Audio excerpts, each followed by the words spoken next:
Hello. What is up out there, everybody? Uh, so today I wanted to talk about Okubo with you. I wanted to talk about your thoughts and how you feel about the situation, answer any questions that you may have about what I want. Let's get this camera straight. There we go. Makes my hat always look crooked. So I will begin like usual because this will go up as a normal video after this is done being live. And I will try to convey as many of my thoughts in the beginning of this as possible so that when you guys are coming in and rolling in, you can ask me questions in the chat and we will interact that way. So I wanted to obviously piggyback off a video that I did this week. And the video that I am referring to is people needing to relax when they're talking about Okubo and Project Soul. Because I see all over Reddit and Twitter, and I don't really like the excuse that it's just Reddit and Twitter because they're just people trying to have conversations. But all of those people are freaking out. There's a lot of like fear mongering going on and people going crazy about the fact that Motohiro Okubo left Bandai Namco and Project Soul. And there's a lot of reasons why I speculated that he did that in those videos. I kind of want to know your thoughts on the situation. And kind of have an open conversation with you about that. But I just wanted to get off the jump my overall overarching views on that. So we're going to be talking a lot about financials and things of that nature. We know that like his job was literally to get this game to about 1 million. And he surpassed that with 2 million sales. And we do not know yet how much the digital sales are because some platforms do not release those. We have a comment from Gabe. And he says, Soul Calibur will never be in the grave like Bandai Namco's other IP, Kelowna, which flopped on the Wii in 2010. Wasn't that blue animated character with like the long ears and like the backwards hat or something? I think I remember who you're talking about. But in the financial realm, everything goes by quarters, right? So we have like quarter 1, quarter 2, quarter 3, quarter 4. And quarter 1 is usually the top selling quarter.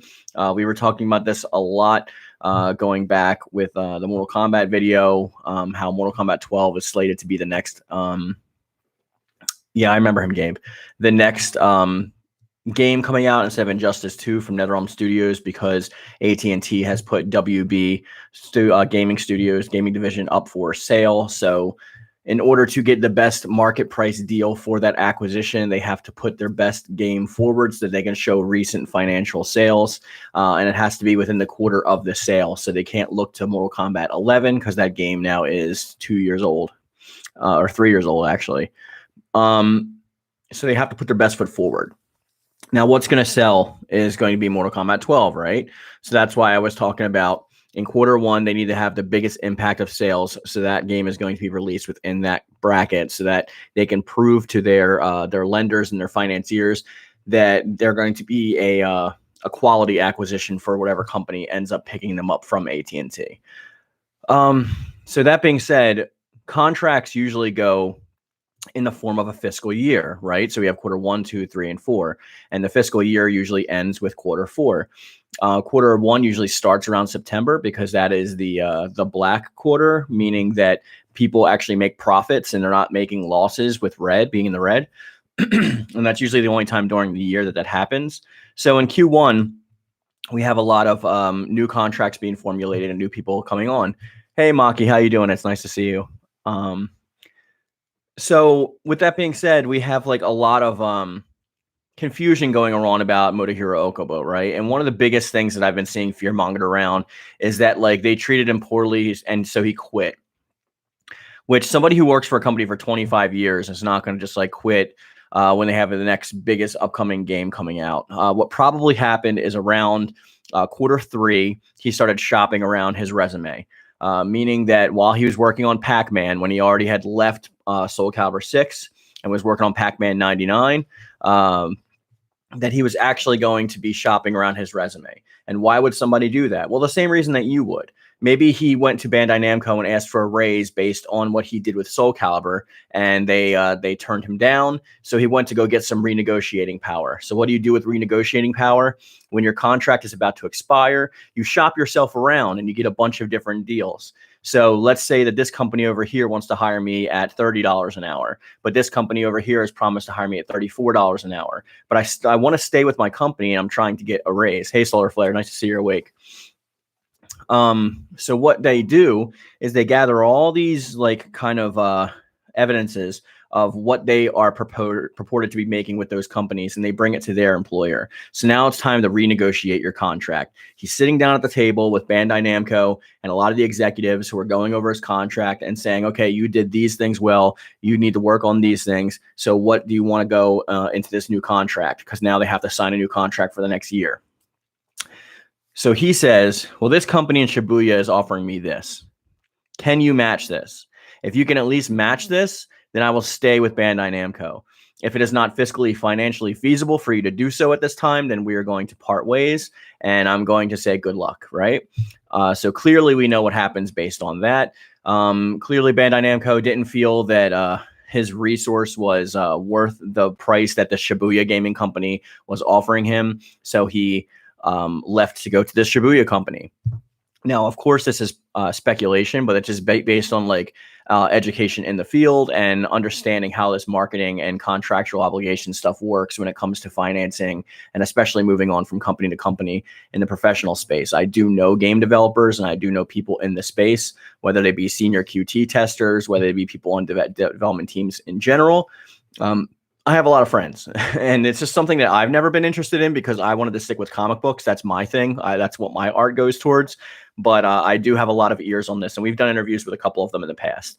But so everyone's saying that Okubo was getting a bad shake at it, right? And that like they just wanted him out, or like they were doing him dirty, or whatever they're saying. It's pure. That's even beyond speculation. That goes into a little bit of conspiratorial thinking, where you're trying to put together dots that just quite aren't there to suit your own narrative that's already beginning from the outset. And I can see why you would want to hold your fist to like a giant corporation in name of somebody who resurrected and saved our precious Soul Calibur franchise, right? But we have to remember that he also handpicked this staff. The team that is right now, and I'll get to your comments in a second. I just want to finish this thought. The team that he picked right now, the director, the chief financial officer, in accordance with them, the writers, the art team, all of that staff was put together in this new Project Soul to work on Soul Calibur 6 because he was the executive producer. So getting to the video's title, Motohiro Okubo leaving is not that important, especially to Soul Calibur 7. By the way, guys, please like the video if you're already in here and watching it. And I will get to your comments in 1 second. I just want to open up with this open thesis, and then we'll start talking to you guys. But there's 6 of you in here now, so it would be nice if we can catch the likes up to the viewers. So anyway, my thesis based on this was that after he handpicked these teams, they have his direct vision, right? Going forward, we already see the beginnings of the narration of the narrative, Soul Calibur 7. If you've played Season Pass 2, and you've especially beaten it in the Soul Chronicles, you know what's going to happen in Soul Calibur 7. They've already outlined it for us, correct? So I'm sorry. So Motohiro Okubo giving them this direction for them to go forward with is kind of like him still being there. You know what I mean? Like he's still overseeing it. So him going to another company and doing something on his own that benefits him, we shouldn't be upset about that. We should be happy for him, right? Because it's always important in your professional career to make more money and to make life easier, more feasible for you and your family. That's the point of having a career in the first place, right? It's so you can eat. So I'm happy, and I hope he gets treated well with whatever company he's going to next, this company in Shibuya. I will have to do some research on it so I can make a video about that for you guys and go in depth about like who they are and what they've done in the past and some kind of accolades, and even maybe what kind of project that Motohiro Okubo is going to be working on next, because maybe you want to follow him for the next game. But let's take a quick 1 second break, and I just want to talk to some people in the chat that have already been chatting. Thank you guys for already watching. I appreciate you all being here. Again, likes are appreciated and super chats are turned on, and they are appreciated but not necessary. But if you want to play with us after the stream, we do have a members only play session. Just join the channel and you'll be able to play with us. Okay, so Solar495 says, do you think a lot of this fear stems from the fact that people aren't aware of exactly what a producer's role is? I think that's 99% of where the fear comes from, Solar Flare. It's more akin to a lot of people hear these phrases being thrown around, right? Especially on like Twitter or on Reddit and other like Discord or other talking spaces. And unless you have somebody that actually knows what's going on, it's really easy to spread misinformation that way. Like if somebody told you what is the executive producer's job, right? How much impact do they have on a movie or a show or a game? And as I've said this before, they are in charge of putting the puzzle together so that the puzzle makes the picture that it is. That's the best way I can describe it in simplest terms. The puzzle pieces each have their own part to play. They each fit together the way they're supposed to fit, but the executive producer is the one that picks the puzzle pieces to go together. So it is an important role, but those roles are not solely based on what the executive producer does. The executive producer is in charge of gathering funds, of putting the team together, of making last-minute decisions, of trying to get financiers and people to pay for the project. Like that's what their job is, right? You can see this with movies. Like any movie that you've seen would have not been any more better or worse if Harvey Weinstein was not the executive producer of those movies. So saying that he wasn't important entirely for him putting together those teams wouldn't have changed the outcome of the art itself, right? So that's an example of somebody that we don't like, right? Affecting like movies, which is a really big thing. So whether or not Okubo put together this team, Soul Calibur 7 is going to be Soul Calibur 7 and whatever it turns out to be, regardless whether he is there or not. So thank you for asking that question. That was a really good question. Rocky Ford says, hello again, Mark Yoon. Hello again, Rocky Ford. I'm doing well. How about yourself? Gabe says, I really wish him well. Yeah, I really do too. And if we purport ourselves to be Soul Calibur fans and by proxy Motohiro Okubo fans, then we should really wish him the best of luck. Also, something that was brought to my attention earlier that I wanted to comment on also is this contract ending with Bandai Namco. Hey, Atherin, what's up? Does not mean that Motohiro Okubo is never going to come back to Bandai Namco. Like, remember, he was with Namco before they merged with Bandai, working on Pac-Man and things before it became Bandai Namco. So maybe if Soul Calibur 7 comes out and it's really struggling to find its strive, which I really hope it does, and I really hope it does well, they can go back and renegotiate a new contract with Motohiro Okubo. If his new company in Shibuya isn't going to match whatever Bandai Namco is offering him, then he may leave and come back to Project Soul. He may even have more of a prominent role as opposed to an executive producer. He could even be the project director. These things are all still possibilities that can happen. So in no way is Soul Calibur 7 going to be negatively impacted or affected on him leaving. It's going to be mitigated in such a way where we're not going to really see any ramifications in the actual product itself. It's mainly going to be in post and things of that nature.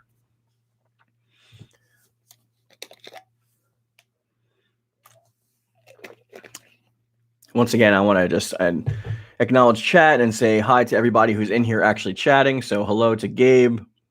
Hello, Maki Sensei. Hello, Solar495. What's up, Rocky Ford? And what's up, Atherin Dragoneel? Those are the people that have chatted so far. If you do want to play with us after the stream, which the stream has been going on for about 13 minutes, we usually go anywhere from between a half an hour to an hour. It depends on what everybody in the chat wants. And we will be playing after the stream. I like the emojis, Maki.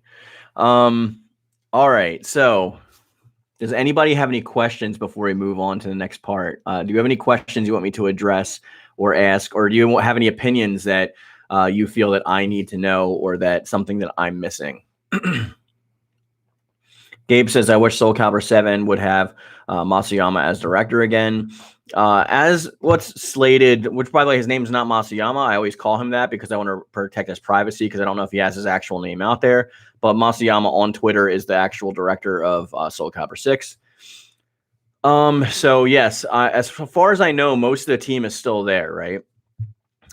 Some of them are working on other projects right now, but of course, when they start pre-production for Soul Calibur 7, most of them are going to come back. And if they don't, they're going to fill those spots with people that can still do the job.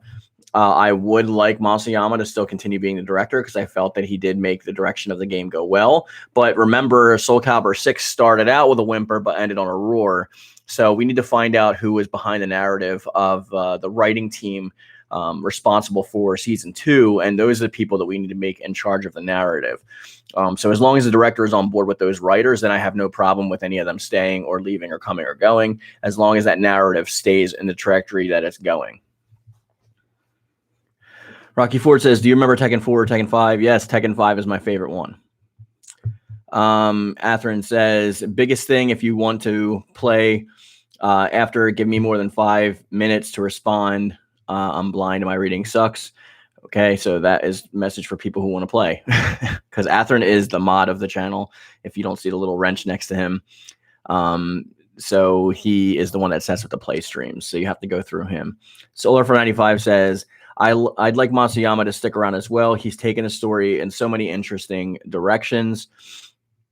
Again, yeah, he's directed the story in different directions, because it is important for a director to like rein in certain writers' roles or what they're actually doing on the project.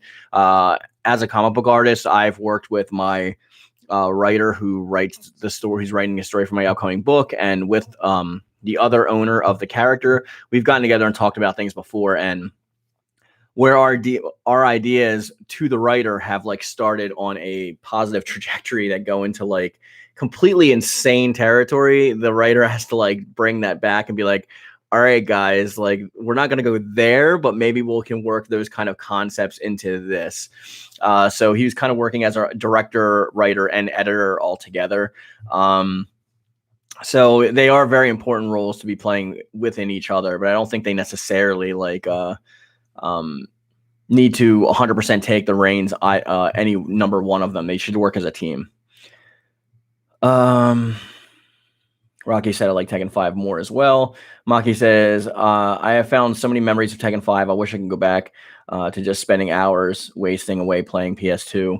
Yeah, me too, Maki. I mean, like I have a PS2 and I play a lot, but I usually only play games like once a week because I'm too busy with work and stuff. And I really miss like being a kid and like we're a teenager and like losing track of hours and just going all night and playing that stuff. But now there's like so many responsibilities that you have. Like even when I'm taking those like precious like 8 to 10 hours I have one day a week to play video games, it's hard to just lose myself in them because I have to constantly like worry about what I have to do afterwards. Rocky says, do you play Soul Calibur 2 sometimes? And I know you like 3 more. I do like 3 more, but I do play 2. I have the Soul Calibur 2 HD online version on my PS3. And I do play that sometimes because I really like Spawn and Necrid. So it is nice to go back and play as those characters.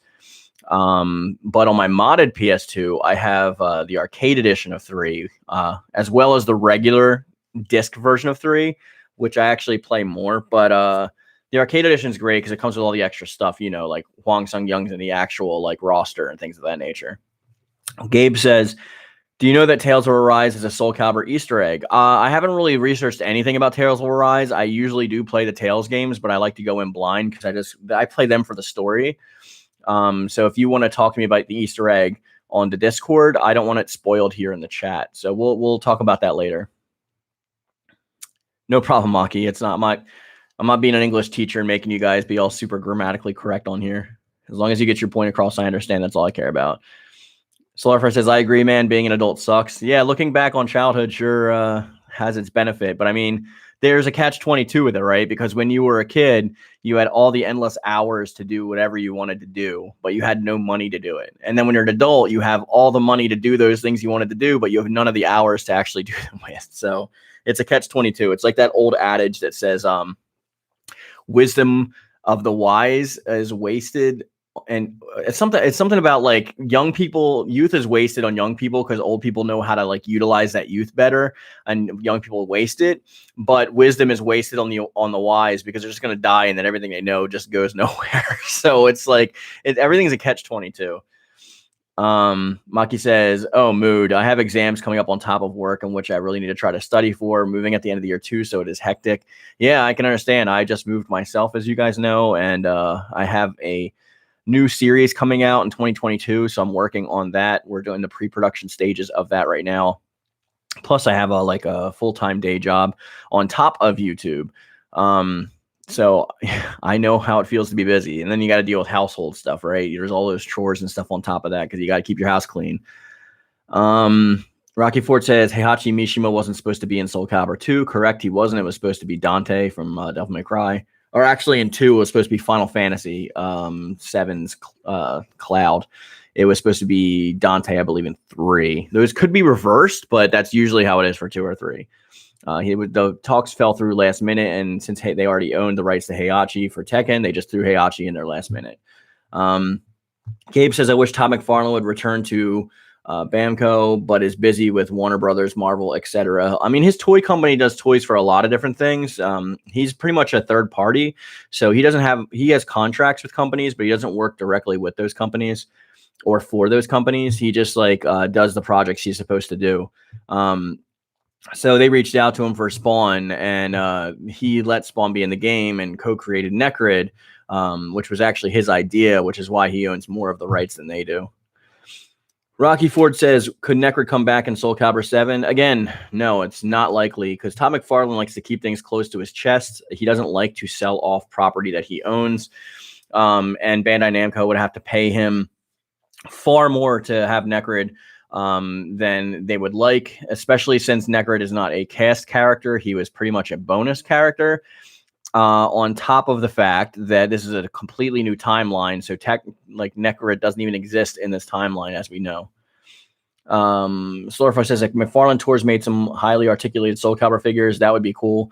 Yeah, it would be, but based on sales alone, would it benefit him as a toy manufacturer to make those figures? If we're talking about a company who the last game only made 2 million copies, and that's of a $60 game, so if he's going to make 20 to $50 fully articulated figures or statues, he'd be counting on those 2 million people to buy those statues. And if not all of them buy those statues, let's say half buy those statues, that's only 1 million. So can he recoup the money that it costs to make those figures, and that he's getting paid by Bandai Namco licensing fees for those figures? That's where all that weird stuff comes into play. Like, it's got to be worth it for them to make their money back. It's not like the Legends series or the Masterpiece series where they're going to make a return on investment no matter what because of collectors. There's no previous market for those, so it's hard to kind of see where the sales would be for that. Rocky Ford says it would be cool if bonus characters from Soul Calibur 3 could come back to Soul Calibur 7 because they deserve a second chance. If anybody can come back, they could come back. Now, I don't think they would be coming back like the shopkeepers and stuff. I don't think they'd be coming back as actual characters. They would be bonus characters or created characters kind of thing, but they could be in whatever secondary story mode they have, like a Libra of Souls type of mode in 7. Just like Chester and Arthur from Soul Calibur 3 both appeared in Libra of Souls mode of Soul Calibur 6. Yeah, Maki, I missed the shopkeepers as well. Playing 3, one of the most commonly things that a literal noise, right? The music and stuff. And as soon as you hear welcome to my store, it just brings back a ton of memories, especially when there's that one shopkeeper, which I'm not going to talk about, who she has. All right, changing subject. So yeah, I miss them as well. If you guys catch my drift. By the way, if you guys are in the stream and you're liking the stream, I would appreciate if you would like the stream. There is 10 people now, 9 people, because whenever I go into a kind of ad mode kind of thing, people dip out. But it would be nice if you would like the stream. Maki says, "Laugh out loud." I know. Yeah, you know what I'm talking about. Caliber 75, welcome Caliber 75. He says, I'm going to get a PS5 when Soul Calibur 7 comes out. I can wait, laugh out loud. That's generally what I usually used to do when it would come to purchasing new consoles. So whenever a new console come out, I would wait for the newest Dragon Ball game to actually come out, and then I would buy the console. I did that all the way up until PlayStation 4. I didn't buy a PlayStation 4 until Xenoverse came out. I also didn't buy a PS3 until Burst Limit came out, which was only a couple months after it released anyway. And I was still playing Infinite Worlds. That was kind of crazy. But I didn't buy a PS2 until Budokai came out. And I didn't buy my PS1. The PS1 was actually the first system I ever bought for myself. And I didn't buy that until, which one was it? It wasn't, I believe it was Ultimate Battle 22. was when that came out. I bought it, and I also like wanted to play Mega Man Legends and stuff, and I didn't have an N64 at the time. But yeah, that's generally good practice to do. PS5 is the only one that I bought day one. My YouTube channel really started picking up, so I bought the PS5 pretty much to unbox on my channel for you guys. And it makes it's no like different. It makes the PS4 obsolete, because all you have to do is put your PS4 digital games on an external hard drive and pop it in the back of your PS5, and your PS5 already plays all of your PS4 games. So there's really no need to have a PS4 if you have a PS5. So I just put mine in the bedroom and gave it to my wife. But yeah, it's not a bad practice to wait until something's actually out that you want to play. But the problem with that is, though, if Soul Calibur 7 comes out, let's say you want to get the collector's edition, let's say it's like $100, right? Now you got to spend the money for the PS5 on top of that. And what I usually do is I usually upgrade my TVs when the new consoles come out too, just because I want to make sure that I'm getting the optimum quality gaming. So I have like a 4K Ultra HD TV now that I bought specifically for my PlayStation 5. So you got to think about all the things you have to spend at once. Usually it's good just to sometimes get the system out of the way and buy it, just so that when the games come out, you only have to spend the $65 as opposed to $65, $70 plus the $500 for the console, plus whatever TV you're going to upgrade to, plus whatever extra controllers and charge stations and things of that nature that you're going to need to get. Gabe says, I wish Soul Calibur will return to Nintendo systems again and have an HD collection like Sonic and many others. Well, like we were talking about before, Gabe, and I know I've talked to you about this specifically as well. Different teams of Project Soul and different variations have worked on all the prior projects. So like, we don't even know if we still have all the data for those. And some of the rights aren't even owned particularly by them. Like, for example, like LucasArts owns some of the rights to Soul Calibur 4, which now went to Disney. So good luck. And, the distribution rights for Soul Calibur 3 are 100% with Sony because they helped fund the project. That's why we've never seen an HD edition of Soul Calibur 3, and the HD edition was even hard to get the consoles. And running on Nintendo consoles is a kind of a big deal because Nintendo consoles are always a generation ahead with gimmicks, but generations behind when it comes to graphics and gameplay. Because like they usually go based on like what's the next thing that they think in the industry is going to pop off with, whether it be motion sensor controls, whether it be handheld hybrids, things of that nature. 3DS on the 3D consoles, you know how they work with things in the future, but they never really catch up in terms of technology. They're always at least a generation behind. For example, the Wii, even though it came out alongside PlayStation 3 and Xbox 360, the Wii was not HD. Like, it had component cables. You have to actually get an adapter or use the composite cables to actually get even a 720p picture. And most of those games are made in 480p. If not 720i. So, but all the other systems were on 720, 60 frames per second, working on 1080i at the time, right? Some of the later titles even being 1080p. And we see the same thing now with Nintendo Switch, right? Nintendo Switch is nowhere near as powerful as a PlayStation 4 or an Xbox One. And now that the PS5 and the Xbox Series are out, like the Switch has been blown out of the water. And I own all three consoles, so I'm not like, I love my Switch. I was just playing Pokemon with Solar Flare 95 last week. The problem with getting your games on there is those companies usually develop for a specific engine. Like we have the same like NVIDIA like graphics card, right, in the PlayStation 4 and the Xbox One. It's hard to get Xbox controlled. So when you have the new chips for the Xbox Series and for the PlayStation 5, they run off of a similar architecture. So if you're developing a game, it's a lot easier to put them both on those without worrying about the secondary features like of the controls, haptic feedbacks, the DualSense motion controls and things of that nature. But when you have to work them into now an older Nintendo console or platform, it gets really difficult because you have to worry about frame rates. You have to worry about it running on a completely different graphics chip and a completely different card. Because I know the Switch runs off of like a mobile. It's like a mobile chip. It's like the same thing that's in cell phones as opposed to like what's in the PlayStation 4 and 5. So to even get, they even said, Motohiro Okubo even said before that like Soul Calibur 5 is not going to be, Soul Calibur 6 is not going to be on the Switch. So Soul Calibur 7, first of all, is not even going to be on the PS4 and Xbox One. That's completely going to be next gen only. It's only going to be PS5 and only going to be Xbox Series. So I don't want anyone to get excited for it possibly coming on the current consoles because it's not going to happen. So to get things to work on there, they usually have to hire a third party, and the third party are usually the people that port those games over. But they usually do a kind of crappy job. I've tried Dragon Ball Xenoverse 2 on the Switch, and it doesn't even run inside the hub. It's a waste of money. I've also tried Mortal Kombat 11 on the Switch, and it looks awful. So while Nintendo's first-party games look great, they're made for that chipset, right? They're first-party studios. But any third-party games that are coming over requires an additional third party to port them over, and that's where you get into the mess of putting things on the Switch or Nintendo consoles in general.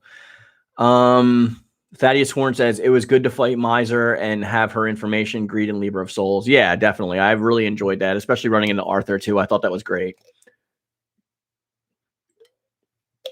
Solar for 95 says, PS5s are a pain to find. Yeah, but by the time that Soul Calibur 7 comes out, they're not going to be that hard to find. Like, you're going to be able to find them in stores, at least at that point. And there's already a new revision coming out, so we might see a price drop soon. And there's even rumors about, like, a PS5 Pro already. So you'll start to see more of the at least older editions in stock soon. So just keep an eye out, especially if you're on Twitter, follow like they're like Wario64 and stuff like that. They usually post when they see them in stores, and Sony is still sending out kind of who can actually be in line to buy one too. So you'll start picking up. It hasn't even been a year yet since the console's been out, so you'll start seeing that pick up a lot in the future. Ultimate League says, I still hope they add my boy in 7. Whom are you talking about? Rocky says Soul Calibur 7 will be a reboot of Soul Calibur 2 and Soul Calibur 3. No, it won't, Rocky. That is actually a common misconception. So let me explain this to you in a way that's easily understood. Soul Calibur 6 is a reboot of Soul Calibur 1. That does not mean that Soul Calibur 7 is going to be a reboot of Soul Calibur 2 and 3. It is going to be following along the timelines of Soul Calibur 2 and 3, but it's not retreading any water because the reboot of the entire series was Soul Calibur 6. So now we're going to be going on from Soul Calibur 6 from a trajectory. That doesn't mean that Soul Calibur 7 is going to follow the same story beats as Soul Calibur 2 and 3. It may go through the same timeline, but the villains are going to be totally different. The story is going to be totally different. The characters are going to be totally different. It's not going to resemble the old timeline at all. The only reason that 6 did is because it was trying to say these are the things that happened in Soul Edge and Soul Blade that actually are canon, and these are the things that we're changing. It's the new starting point. So we're not having reboots of every game going forward. It's only 6 was the first reboot, and it was considered a soft reboot. So I hope that helps explain things a little bit more. Gabe says Soul Calibur Legends was the last game to exist on Nintendo platforms. Yeah, and it ran like garbage too. A mobile NVIDIA on Nintendo Switch. Yeah, it's the Nintendo Switch. I love it to death. It's so fun, but it's so underpowered compared to like the current gen consoles. It's not even close to being funny. And the console was 8 years old now, so that's why they really do need a Switch 2 or a Switch Pro or some kind of Switch revision. And I'm not talking about the OLED. It should be coming around soon, and then maybe we'll be able to get a port of Soul Calibur 6 on that, but we're not going to see 7 on that console either. Soul Calibur 4's, Gabe says, Soul Calibur 4's true ending is Hilda forgiving Siegfried for his sins after he fought Nightmare and Sophitia died off screen. Ultimate League says Aeon. Yeah, Ultimate League. I think Aeon should be in the base roster of Soul Calibur 7. I think all the characters are purported to be in Season 3. So Rock, Aeon, perhaps Yoon-Song are going to be part of the base roster of the next game. They're not going to be DLC. Gabe Nobola says the bad ending is Nightmare wins and Sophitia's daughter Pyrrha lives as a what if. Yeah, but we don't go based on the 5 story anymore. That's just that timeline ended. The only thing that we know about from 5's timeline that carried over was Cassandra, and that's pretty much it. Like Cassandra coming over and then disappearing again. So the knowledge of the other universe having been existed but no longer existing in the timeline's current canon is where we're going from here on out. Rocky says, "Oh, I see. Yeah, I'm happy I helped. Like hopefully that helps you understand a little bit better." So Calibur 75 says Soul Calibur Legends wasn't that bad, but it wasn't great either. The game wasn't that bad. It actually introduced Ishka Oct, even though it was a male Ishka Oct and not the female version of Ishka Oct that we see now, which is even more proof that this reboot doesn't take place in the same universe. There was a lot of cool things in there, but I think the frame rate ran pretty poorly. And being on the Wii is a big drawback anyway, because the Wii was a really underpowered console. The only games I've seen come out like pretty strong swinging were first party games like Mario Galaxy 2, and stuff like that. Like they had really great frame rates and stuff. But first party, they know what they're doing with their consoles. But third party, they have to have a different person port it, so it always comes out a mess. Ultimate League says same.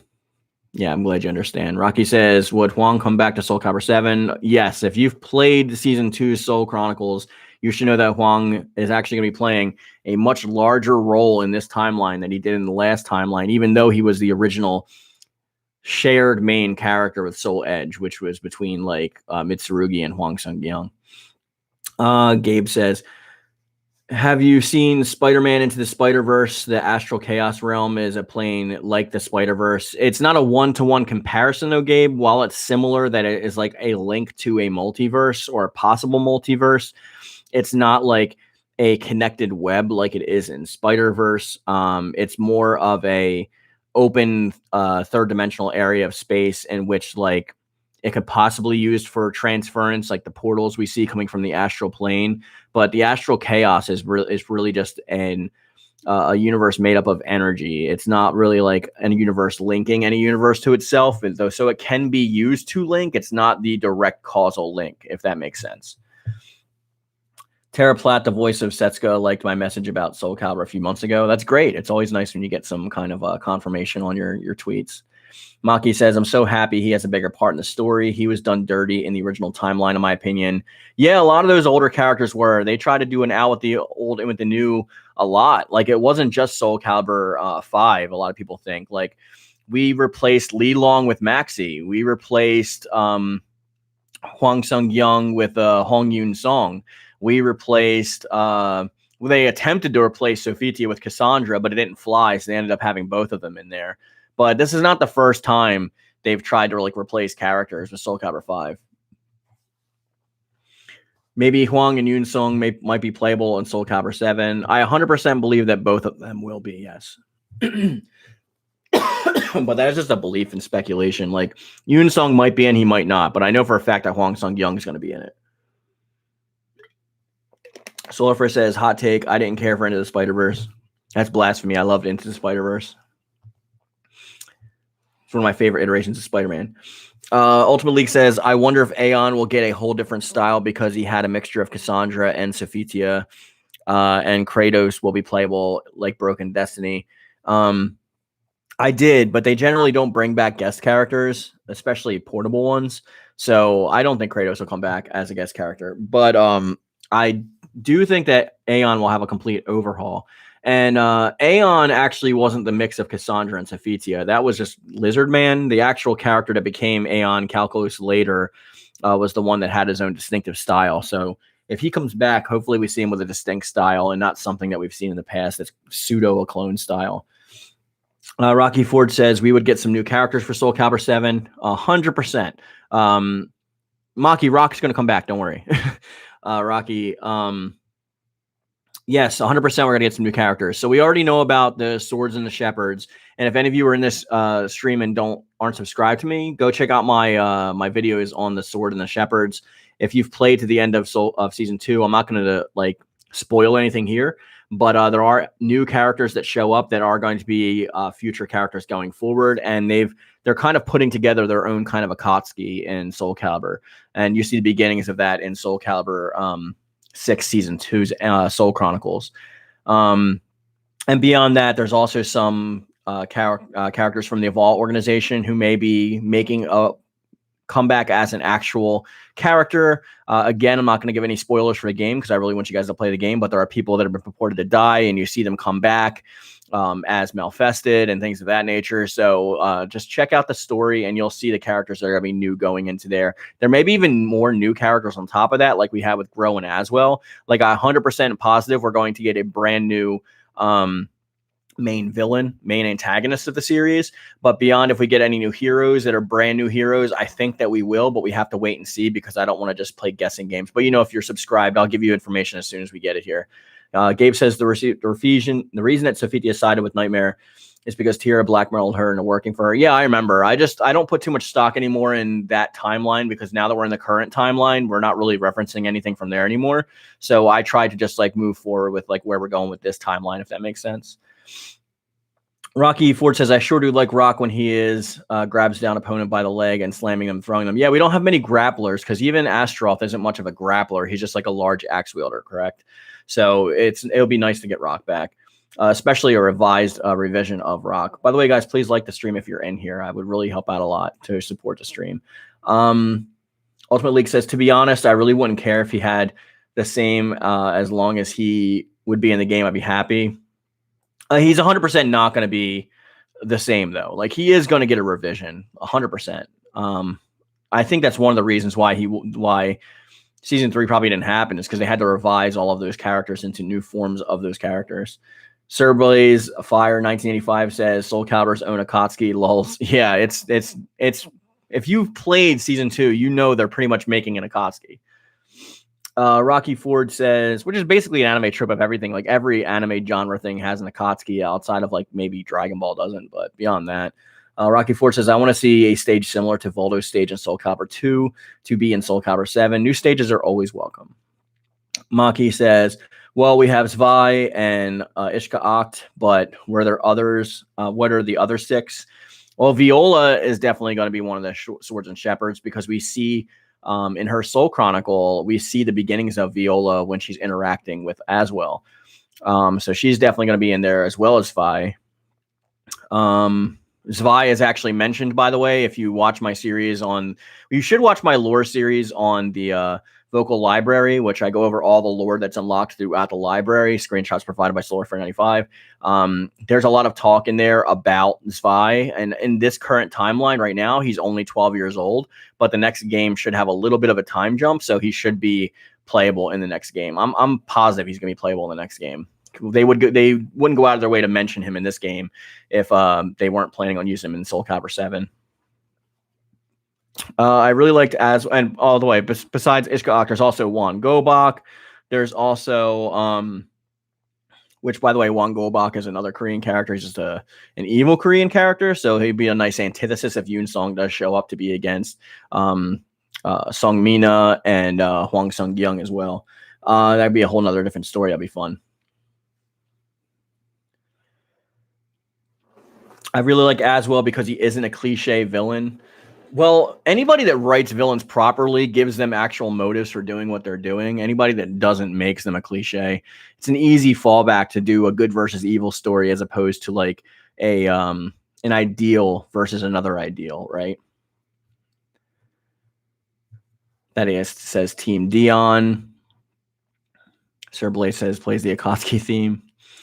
Gabe says Disney owns Lucasfilm Games, and because of this, Bandai Namco would pay royalties to Bob Iger to have Soul Calibur 4 remade again. Yeah, and it didn't sell well enough to be remade either. Soul Calibur 4 and Soul Calibur 5 both sold pretty poorly. I mean, Soul Calibur 5 sold the worst out of the entire franchise. It didn't even top 2 million copies. It was 1.8 or 1.5 million lifetime copies sold. Which again, they don't count digital. And my Soul Calibur 5, when I bought it, was the collector's edition, but I also have it digitally so I can game share it with my brother. So I don't know why they don't count those, but Solar95 says there are 4 of the swords and shepherds that we know about so far. Yes, and they are pairs, so there's going to be a total of 8, so we should be having 4 new characters. Rocky says it would be cool if Edgemaster, Charade, or Alkadon came to Soul Calibur 7. Well, there's actually rumors that I find sufficient that Alkadon is Edgemaster. But when it comes to Charade, maybe, I'm not sure, they could do another thing like they did with Inferno by having him be a boss of the secondary playthrough, that being Libra of Souls, and then also having him unplayable online.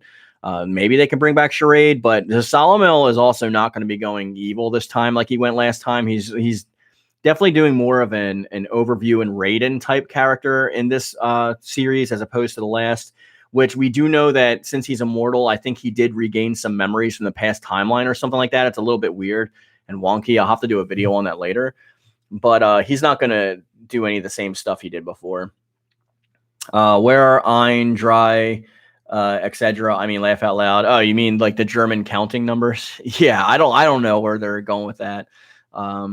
It's nice that like some people point that out and see that, like Oct and Zwei and stuff like that. But who knows? Maybe we'll get Ramstein to actually like tell us where they're at. Rocky Ford says in Soul Calibur 1, it would be cool if they brought back metallic mode to Soul Calibur 7.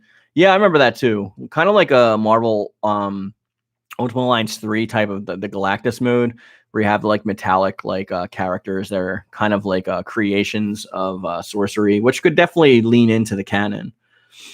Rocky Ford says Soul Calibur 4 was not the best, but it was a good game.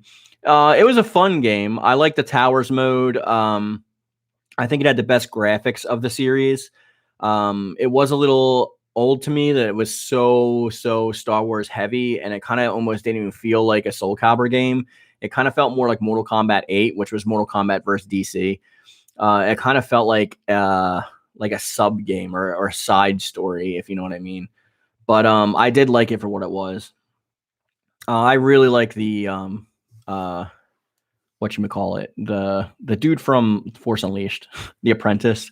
I liked using him a lot. I hated fighting against Yoda because he was so tiny and flippy. Darth Vader was pretty cool too if you learn how to use him, but he was more like a nightmare. Gabe says Matt Mercer is having talks with Bandai Namco, Cup of Tea, and Wendy Lee and Patrick Stiles to return to Soul Calibur again as Zwei. Yeah, even if he gets a new voice, I wouldn't mind. Like, I mean, like, it's just like as long as the character comes back, but he's going to be remade too. He's not going to be like exactly the same way he was in 5. So I don't want people to get upset. He might not even have like the werewolf thing. Like, he might be a totally new character. So just like be prepared if he's nothing like you imagine him being before, because they've already changed his past in the library. Will Night Terror be an ultimate secret boss like Sephiroth? I doubt it. It would be cool if they did do that, but like I'm not seeing. I don't think they're going to harken back to any of that. But Night Terror would be a cool one to see as that. But I kind of, especially if they're going away from Siegfried being Nightmare in this timeline, that would be cool. Maki says another Rammstein fan. Yes, I taught myself a little bit of German. I know through them. Yeah, every good German. I'm German myself, and every good German that listened to Rammstein in the 90s or Rammstein knows like a little bit of German from them specifically. Like, ist nicht gefragt and wished and this, you know, the you hate me to say, but I cannot convey. Let's see. Yoda was a pain in the neck to fight against. Yes, he was.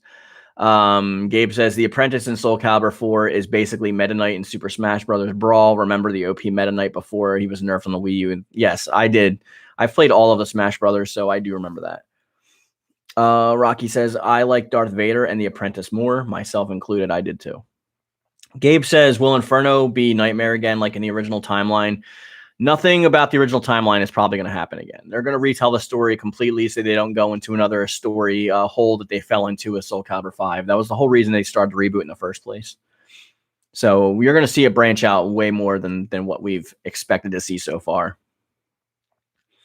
Rocky says, I don't know why Soul Calibur 4 DLC are not available anymore. It's because of licensing, Rocky, because they are LucasArts characters, which are now Disney characters.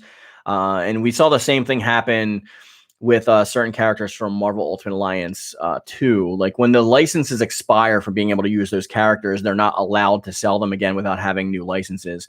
So, for example, I'm in the same aspect because when I originally played Soul Calibur 4, I had it on the Xbox 360. And I had the DLC character, which on my console was Darth Vader, right? So now I have the game on PS3 only, and I don't have Yoda, and I'll never have Yoda because he's just locked out because it's gone from the Play Store. Let's see. Soul Calibur 4 had a break mechanic. You can do extra damage, body mid and high body after you knock off armor. Would you like to see that return? Yeah, like extra damage off armor seems like plausible. As long as you can have armor set to be like locked like you can now with the created characters, I'm fine with that.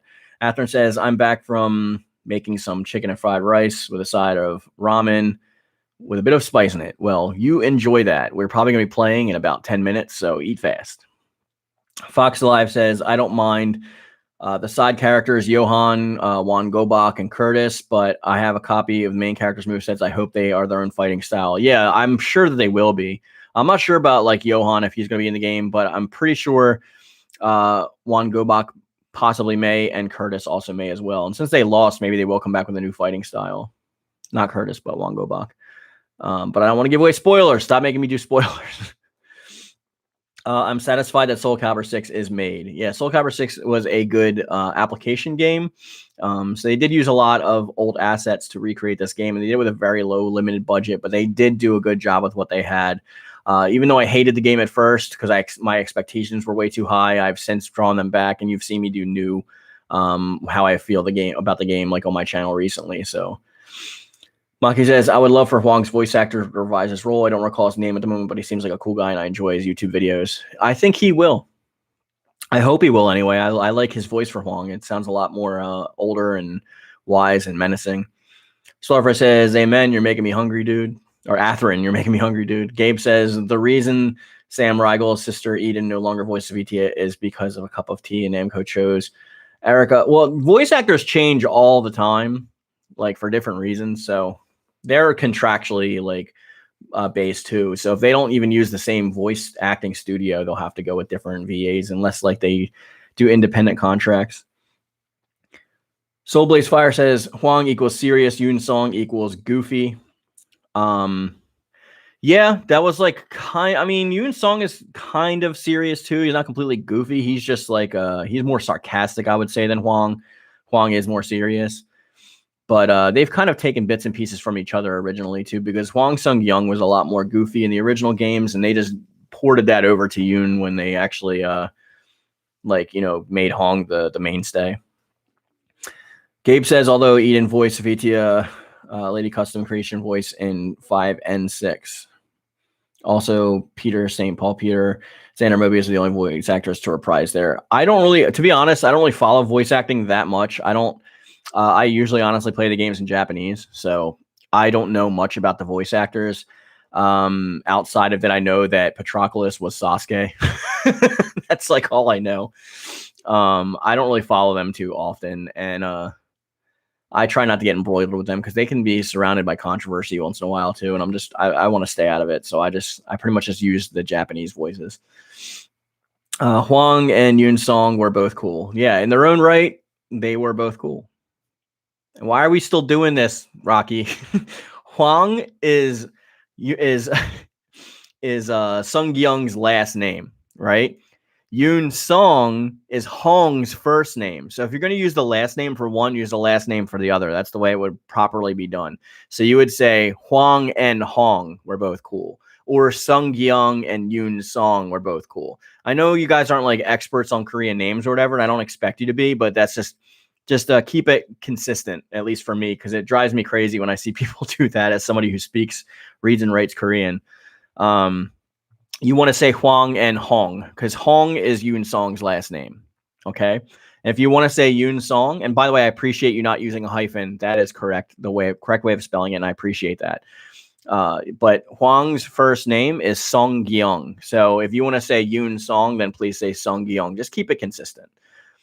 But no worries, because I see people doing it all the time. Yuri Lowenthal. Is that who does Sasuke? I don't even know who does Sasuke. I just call him Sasuke.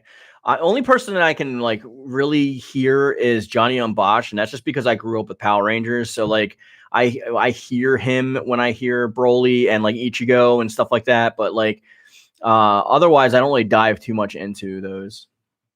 Sorry, I couldn't help it. No, it's not a problem, Rocky. I'm not mad at you. I'm just saying, like, just try to keep it consistent because it drives me a little nuts. But I don't expect you guys to use the same consistency if you're not used to it because they screwed up in the game itself. So Yuri is also Marth in Super Smash and Ben 10. I never watched Ben 10. That was after my time.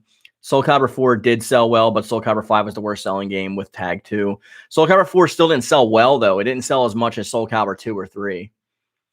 I think it was tied with 3. It might be a little wrong. I did a video on how much they each sold, so you have to go back and watch that. I think it was the bumpy road to Soul Calibur 6, but it wasn't super great.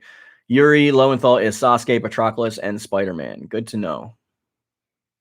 Sir Blake says, I'm still bad at Korean. I actually did a couple videos on how to read the Korean names, and I told you the whole alphabet in there, so you can go watch those videos. But you know, I'm not expecting everyone to be a cultural master at like all the cultures that are in the game, because there's stuff that like I'm like horrible with too. Like if you try to tell me any Tagalog for like for Talim, I'm not gonna know, you know, because I don't know Tagalog. I only know Korean, so I can help you with the Korean. That's it, and some Japanese. Rocky says, I'm friends with Kilik, Sungmina, Huang, and Hong.